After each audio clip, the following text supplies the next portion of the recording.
Hai, eebbifamoo ijoollee waaqayyoo nagaan waaqayyoo bakka jirtan hundumaatti isiniif haa baay'atu. Akkam jirtu isin nagaa keessan nagaa kooti. Amma kan nuuf viidiyoo gabaabaa tokko qabadhee isiniif dhiyaadheen jira. Innis ergaa yeroo yookaan immoo ergaa na keessa jiru isiniif sheer gochuu barbaadanii waaqayyoo gooftaan isin haa eebbisu. Sagalee waaqayyoo keessaatii yeroo hundumaa dhiibbaa kanarratti uumaman jedhee kan yaade dhukkisiiwwan 5 isiniif sheer gochuu barbaadanii waaqayyoo gooftaan isin haa eebbisu. Isa dura garuu viidiyoowwan garaagaraa argachuudhaaf YouTube kana subscribe gochuu hin dagatinaa isin jechuun barbaada. Waaqayyoo gooftaan macaa isin haa eebbisu. Macaafa qulqulluu kana keessatti yeroo hundumaayyuu dhiibbaa jireenya koo irratti kan uuman, jireenya koo irratti kan influence godhan, jireenya koo kan jijjiiran, jireenya koo kan challenge godhan keessaa wantoota jaalladhu dhukkisiiwwan muraasa isiniif sheer gochuun barbaada. Waaqayyoo guddaan isin haa eebbisu. Isa dura garuu macaafni qulqulluun kun humna qaba. Macaafni qulqulluun kun jijjiiruu danda'a. Macaafni qulqulluun kun namummaa namaa yaada namaa sheeppi gochuu danda'a. Lubbuu namaatti deebisuu danda'a. Nama geeddaruu danda'a. Humna namaaf kennuu danda'a. Macaafa qulqulluu kana yeroo hundumaa dubbifachuu akka isin qabdan yeroo hundumaa sheer gochuu wanta dubbisuu qofaa otoo hin taane immoo qayyabachuu qofaa otoo hin taane immoo isa nuuf galee isa hubanne namootaaf sheer gochuun dirqama ta'a. Sababiin isaas amantii keenya yoo beeksifanne jireenya keenya keessatti yoo afaan keenya dubbanne yoo namootatti himne yoo hiriyootatti himne garaa keenyatti amannee afaan keenya yoo dubbanne immoo fayyinni keenya kanarratti ni mirkanaa'a waan ta'eef hundumti keessan yoo wanta dubbiftan wanta isiniif galee namootaaf sheer gochuu hin dagatinaa jechuun barbaada. Waaqayyoo gooftaan isin haa eebbisu. Kanaaf sagalee waaqayyoo keessaatii iddoon an jaalladhu yookaan immoo iddoon jireenya koo irratti dhiibbaa uume isin jedhe keessaa tokko wangeela Yohaannis boqonnaa 3 lakkoofsa 16. Waaqayyo akkasitti tokkicha ilma isaa amma kennuufitti biyya lafaa jaallate kun immoo isatti kan amanu hundinuu jireenya bara baraa haa qabaatuuf malee haa baduuf miti jedha. Galanni waaqayyoodhaaf haa ta'u. Waaqayyo akkasitti tokkicha ilma isaa amma kennuufitti biyya lafaa jaallate. Waaqayyo akkasitti tokkicha ilma isaa amma sii kennuutti nu jaallate siin jaallate. Kun immoo aniif ati akka mannuuf utuu hin taane jireenya bara baraa akka qabaannu fedha. Kun kennaa waaqayyo isa guddaa waaqayyo dhala namaatiif jireenya namootaaf kennedha. Galanni waaqayyoodhaaf haa ta'u. Kanaaf yeroo hundumaa yeroon sagalee waaqayyo yaade waa'ee jireenya yeroo yaadu waa'ee jireenya kootii waa'ee namummaa kootii waa'ee borii kootii yeroo yaadu waaqayyo kennaa guddaa tokko jireenya keessatti jireenya kootiif kennee akka inni jiru nan hubadha. Innis waaqayyo kennaa isaa tokkicha isa dhumaa isa ta'e gooftaa Yesuus Kiristoosiin biyya lafaatiif hamma kennutti jaallachuu isaa biyya lafaa jaallachuu isaa argisiisa. Kanaaf waaqayyo hamma kenna jaallate kan ittiin hubadhu keessaa tokko wangeela Yohaannis boqonnaa 3 lakkoofsa 16. Kanaaf sagalee waaqayyoos yeroo dubbatu waaqayyo hamma biyya lafaa jaallatu kana ibsuudhaaf tokkicha ilma isaa kennuu isaatiif wangeela Yohaannis boqonnaa 3 lakkoofsa 16 ragaa nuuf ta'a. Waaqayyo akkasitti tokkicha ilma isaa amma kennuufitti biyya lafaa jaallateedha. Waaqayyo hamma tokkicha ilma isaa siif kennutti waaqayyo hamma ilma isaa tokkicha jaallatu isa kan koo jedhee mararfatu amma siif kennutti tokkicha ilma isaa dabarsee biyya lafaatiif siif kenne. Galanni waaqayyoodhaaf haa ta'u. Kun sababii fayyina keenyaatiif, kun sababii dukkana keessaa gara ifaatti dhufuu keenyaatiif, kun sababii cubbamoota ta'uu keenyarraa gara qulqulloota jennee waamuu keenyaatiif nuuf ta'e. Galanni waaqayyoodhaaf haa ta'u. Qarshii caalaatti wantoota qabaachuu caalaatti mana qabaachuu caalaatti tokkicha ilma isaa gooftaa Yesuus Kiristoos kanatti amannee fudhachuun keenya waan hundumaa gati jabeessa waan hundumaa kan caalu sooressummaarra kan caalu qabeenyummaarra kan caaludha tilmaamuu hin danda'u jechuudha. Waaqayyo akkasitti tokkicha ilma isaa amma kennuufitti tokkicha ilma isaa amma siif kennutti tokkicha ilma isaa amma naaf kennutti amma siif kennutti biyya lafaa jaallate. Kanaaf immoo jireenya bara baraan akka nuti qabaannuuf malee akka nuti bannuuf miti. Galanni waaqayyoodhaaf haa ta'u. Dhukkisii wangeelaa kan biraan macaafa qulqulluu keessa jireenya koo irratti dhiibbamu yookaan jireenya koo challenge godhu hundumaa kan biraan qabxii lamaffaan Efesoon boqonnaa 1 lakkoofsa 13dha. Innis yeroo dubbatu akkas jedha. Hafuura qulqulluu isin warri dhageessanii amantan hafuura qulqulluu isa abdachiifameen mallatteeffamtaniitu jedha. Galanni waaqayyoodhaaf haa ta'u. Anaafati warri dhageenyee sagalee waaqayyoo kana dhageenyee amanne anaafati warri sagalee waaqayyoo kanatti amanne fayyina keenya fudhanne hafuura qulqulluudhaan mallatteeffamneedha. Kun yeroo hundumaa jabina nuuf ta'a. Yeroo hundumaa hafuura qulqulluudhaan mallatteeffamuun keenya qabdii jireenya keenyaatti qabdii jireenya bara baraatti galuu keenyaatti. Kanaafiyyuu sagalee waaqayyoo Efesoon boqonnaa tokko lakkoofsa 13 kana isin warri dhageessanii fayyitan isin warri dhageessanii amantanii fayyitan hafuura qulqulluudhaan mallatteeffamtaniittu jedha. Ati hafuura qulqulluudhaan mallatteeffamteeta. Ati warri biyya lafaa wajjin tokko ta'uu hin dandeessu. Sababiin isaas ati wangeela fayyinaa kana dhageessee fayyiteetta. Kanaaf iyyuu ati wangeela fayyinaa kana dhageessee fayyuun kee hafuura qulqulluudhaan akka ati mallatteeffamtu ta'edha. Namni hafuura qulqulluudhaan mallatteeffame nama salphaa miti. Namoota warra kana raandamii miti. Biyya lafaa wajjin tokko miti. Warra du'a keessa jiran wajjin tokko miti. Ati jireenya bara baraadhaaf hafuura qulqulluudhaan mallatteeffamteetta. Galanni waaqayyoodhaaf haa ta'u. Kanaaf dhukkisiin jireenya godhatee yeroo hundumaa yeroo baay'ee dhiibbaa uuma. Sababiin isaas waa'ee jireenyaa yeroo yaadu, waa'ee ba'uuf galuu, waa'ee hojii yeroo yaadu, waa'ee chaalenjii jiru, waa'ee rakkina jiru, waa'ee deddeebii jireenyaa biyya lafaa keessa jiru yeroo yaadu, hafuura qulqulluu kootiin mallatteeffamuu koo yeroo yaadadhu immoo gammachuu guddaatu natti dhaga'ama. Hafuurri qulqulluun keessa kootti gammachuu naaf kenna. Hafuurri qulqulluun jireenya koo hin geeddara. Haalelooyaa. Galanni waaqayyoodhaaf haa ta'u.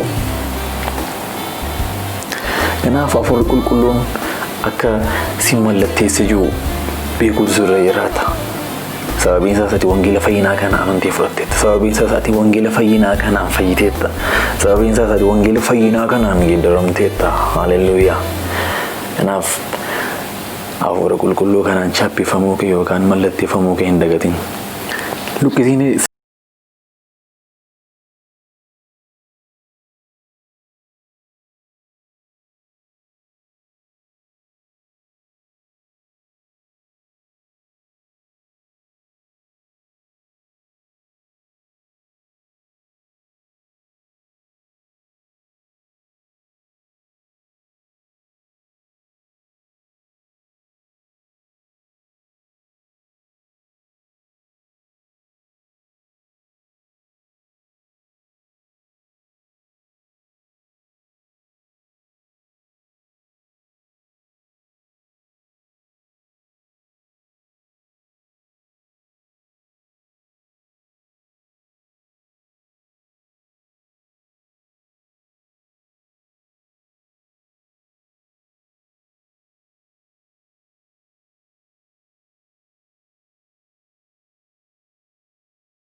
Eebbifamaa.